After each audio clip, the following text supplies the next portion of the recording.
I've come to believe there can be no real spiritual growth without emotional growth. You were created in God's image, and that includes your emotions.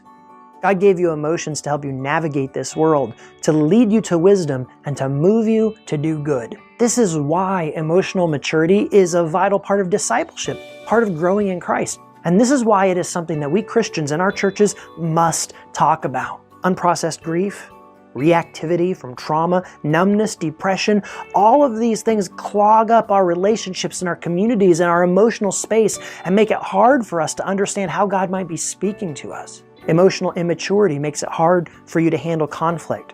It makes it hard to give or take criticism. It makes it hard to take responsibility for your actions.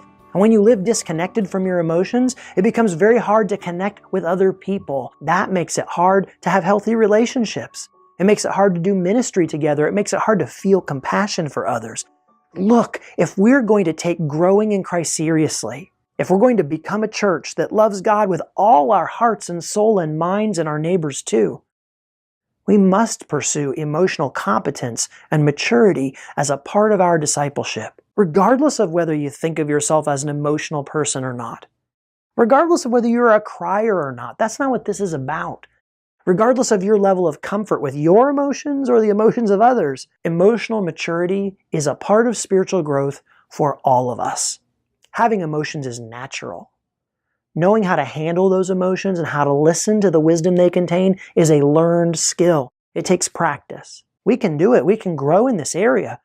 We can learn how to handle our emotions in a positive, constructive way. We can learn how to hear the truth that they contain. We can learn to trust that God may have an experience for us that goes beyond what seems reasonable. We can come to a place where our emotions are a healthy, instructive part of a vibrant relationship with God, helping us to discern truth about our hearts and our circumstances and moving us to do good. Now, all of us are called to grow in Christ. This includes maturing in our emotions. In the Psalms, the heart is often portrayed as the place we hear God speak. Psalms 95, 7 and 8 says, "Today, if you will hear His voice, harden not your heart." A hard heart has a hard time hearing God's voice. But God has promised that we can grow past numbness and resistance and fear and all the other noise of our inner world. In Ezekiel 36, God makes another promise. God says, "I will give you a new heart and put a new spirit in you.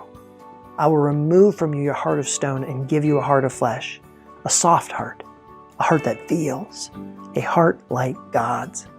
This is why I wrote The Wisdom of Your Heart, discovering the God-given purpose and power of your emotions.